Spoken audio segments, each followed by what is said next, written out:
Адамзаттын жашоосунда аң сезимдин өзгөрүүсүнөн күчтүү эч нерсе жок.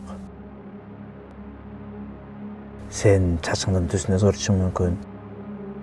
Сырткы келбетиңди, дарегиңди, жарандыгыңды, жада калса өмүрлүк жарыңды. А бирок ой жүгүртүңдү өзгөртпөсөң, жашооңдогу көйгөйлөр улам-улам кайталана берет. Себеби өзгөргөндүн баары сен үчүн сырткы дүйнөдө гана өзгөрдү.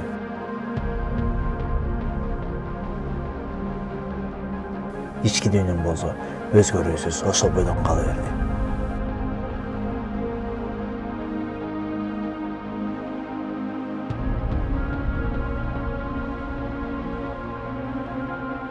Жашооңдон бир үмүтүң бар болсо, өзүңдү өзгөрткүн келсе, бир чоң бийиктикке жетүүнү кааласаң, жаман адаттардан арылуу үчүн көп аракет кылуу керек болот. Оңой болбойт. Көптөгөн адамдар талантын тааныбастан жашоосун өткөрө берет. Талантын тааныгандар болсо, баарлыгын өнүктүрө бербейт. Сени бактылуу кыла турган жалгыз нерсе бир тепкич өйдө кадам таштоо. Бул колуңдан эмне келерин билгендигиң, ага ишенгениң. Күнүмдүк турмуштун жашоого канчалык чыкпай жармашып калганына карабастан, андан суурулуп чыгып, нукура ким экениңди көздүн кырынан болсо да көрө билгендигиң. Коркуу сезимдерине белчеңден сазга баткандай батып турсаң да, багытыңды жоготпой, кыймылды уламтуу үчүн ал сезим менен күрөшкөнүң. Ошондон кийин гана сен көптөн күткөн окуялар ишке аша баштайт. Эгерде жашооңо келген мүмкүнчүлүктү ишке ашырууга өзүңдүн ичиңден эрк, күч таба албасаң, эгерде аянчыктап эле чөйрөңдөгү адамдарга биринсин далилдегенге аракет кыла берсең, же Кудай сактасын, алардын макулдугун алганга аракет кылып жүргөн болсоң, иштин баары сенин сынышың менен аяктайт. Элдер сен кылып жаткандын эч кандай мааниси жок деп мээңди толтуруп коюшат. Ошондо сен өзүнүн жеке кыялыңа чекит койгон болосуң. Дагы сенин канча убактың калды билбейбиз да туурабы? Көпчүлүгүбүз ошентип бизге жашоо менен кошо берилген нерсени колдонбой кошо ала кетебиз. Жетет. Жашооңду пайдасыз өткөргөндү жыйыштырчы.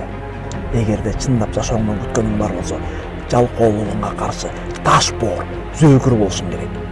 Көрөгөчтүктү, тапкычтыкты күчтөндүрүшүң керек. Кандай кыйынчылык болгонуна карабай, чөкпөй, суу үстүндө калкып, кыймылды улантууну үйрөн. Бул нукура жеңүүчүнүн сапаты. Ичиңдеги жалынды башкарууну үйрөн. Жеңилгенди үйрөн. Улам-улам жыгылсаң да багынбай күрөшүүнү улан. Бул да жеңүүчүнүн маанилүү сапаты. Бул күчтү силерге сүрөттөп бере албайм, бирок бар экенин билем.